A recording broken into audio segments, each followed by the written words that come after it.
Hey, this is Safraz Aram from How to Scrum. Thank you so much for joining me again for another video. In today's video, I want to talk about how do you support the product owner when you are the Scrum Master.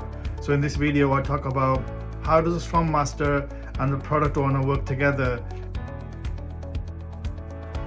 So the Scrum Master, there are three key roles within Scrum framework, which is the product owner, the Scrum Master, and the development team. And the development team is where you have all the developers, testers, business analysts, subject matter experts, SMEs, whoever.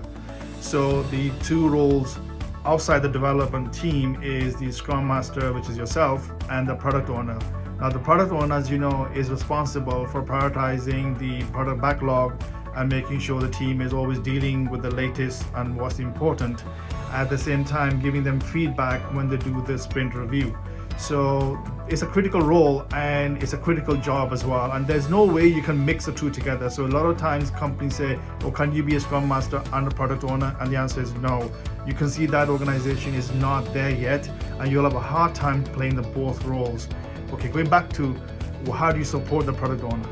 Because they are responsible to spend most of their time looking at the product backlog and making sure the stories are complete with the acceptance criteria. And if the team has any questions, they are always there to answer, especially daily Scrum when they have questions and they want a clarification. The product owner is there to help.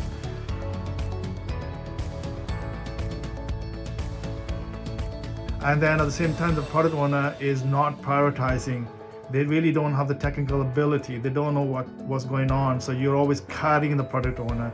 So you need to maybe take offline some conversation and tell the product owner, hey, let me just tell you what Scrum Framework is all about. And let me just talk about Jira and how the backlog is set up, and so that what you have to do and what is expected of you from the team, so that you're always going to be protecting the product owner, not putting them on a spot and say, hey, you don't know what you're doing. Because as a Scrum Master, you need to work with the product owner. So you and the product owner needs to come across the team, the development team, as one.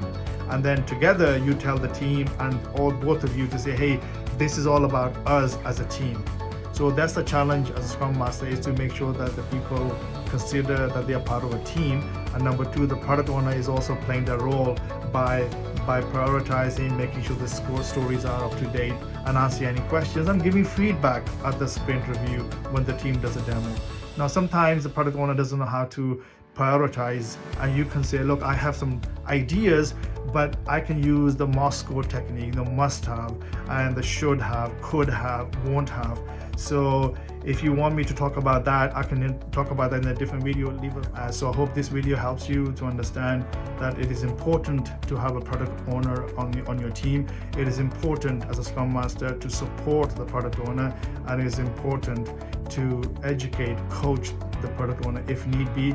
Together, it makes sense, and the Scrum team as a together team will be successful. So if they ask you in the interview, you can say, this is how I support them using techniques like Moscow. I also support them by educating them, coaching them if they need to. But at the same time, we're working as a team so that together we know that the team, if has any questions, we're there to help them. I hope this video was useful. Let me know any of the topics that you want me to cover. And don't forget to go to howtoscrum.com. Hope this was useful. Until next time, take care.